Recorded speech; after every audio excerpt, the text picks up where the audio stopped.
ಇದೀಗ ಇದೇ ವಿಚಾರಕ್ಕೆ ಸಂಬಂಧಪಟ್ಟಂತೆ ಗೃಹ ಸಚಿವ ಪರಮೇಶ್ವರ್ ಅವರು ಕೂಡ ಮಾತನಾಡಿದ್ದಾರಂತೆ. ಏನು ಹೇಳಿದ್ದಾರೆ ಹಾಗಾದ್ರೆ?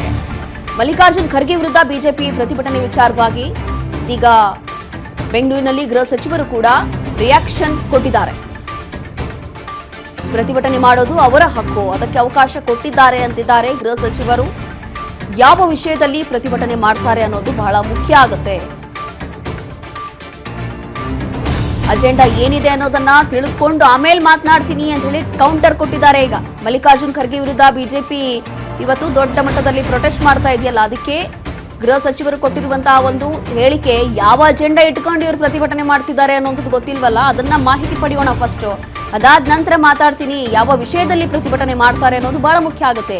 ಬಿಜೆಪಿಯವರ ಅಜೆಂಡಾ ಏನು ಇಲ್ಲಿ ಅನ್ನುವಂಥದ್ದು ಇಲ್ಲಿ ಗೃಹ ಸಚಿವರು ಕೊಟ್ಟಿರುವಂತಹ ಹೇಳಿಕೆ. ಇದು ಅಜೆಂಡಾ ಏನಿದೆ ಅನ್ನುವಂಥದ್ದು ತಿಳಿದುಕೊಂಡು ಆಮೇಲೆ ಮಾತನಾಡ್ತೀನಿ ಅಂತ ಹೇಳ್ತಿದ್ದಾರೆ ಗೃಹ ಸಚಿವ ಪರಮೇಶ್ವರ್.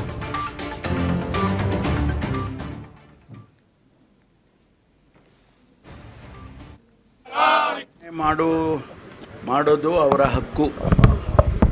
ಯಾರು ಪ್ರತಿಭಟನೆ ಮಾಡ್ತಾರೆ ಅದಕ್ಕೆ ಸಂವಿಧಾನಾತ್ಮಕವಾಗಿ ಪ್ರತಿಭಟನೆ ಮಾಡೋದಕ್ಕೆ ಅವಕಾಶ ಮಾಡಿಕೊಟ್ಟಿದ್ದಾರೆ. ಆದರೆ ಯಾವ ವಿಷಯದಲ್ಲಿ ಪ್ರತಿಭಟನೆ ಮಾಡ್ತಾರೆ, ಯಾಕೆ ಮಾಡ್ತಾರೆ, ಅದು ಭಾಳ ಮುಖ್ಯ. ಅದಕ್ಕಾಗಿ ಅದನ್ನು ನೋಡೋಣ, ಯಾವ ರೀತಿ ಅವರ ಅಜೆಂಡಾ ಏನಿದೆ ಅಂತ ಸ್ವಲ್ಪ ತಿಳ್ಕೊಂಡು ಆಮೇಲೆ ರಿಯಾಕ್ಟ್ ಮಾಡೋಣ. ಇಲ್ಲ, ಪ್ರತಿಭಟನೆ ಮಾಡೋದು ಅವರ ಹಕ್ಕು. ಯಾರು ಪ್ರತಿಭಟನೆ ಮಾಡ್ತಾರೆ ಅದಕ್ಕೆ ಸಂವಿಧಾನಾತ್ಮಕವಾಗಿ ಪ್ರತಿಭಟನೆ ಮಾಡೋದಕ್ಕೆ ಅವಕಾಶ ಮಾಡಿಕೊಟ್ಟಿದ್ದಾರೆ. ಆದರೆ ಯಾವ ವಿಷಯದಲ್ಲಿ ಪ್ರತಿಭಟನೆ ಮಾಡ್ತಾರೆ, ಯಾಕೆ ಮಾಡ್ತಾರೆ, ಅದು ಭಾಳ ಮುಖ್ಯ. ಅದಕ್ಕಾಗಿ ಅದನ್ನು ನೋಡೋಣ, ಯಾವ ರೀತಿ ಅವರ ಅಜೆಂಡಾ ಏನಿದೆ ಅಂತ ಸ್ವಲ್ಪ ತಿಳ್ಕೊಂಡು ಆಮೇಲೆ ರಿಯಾಕ್ಟ್ ಮಾಡೋಣ.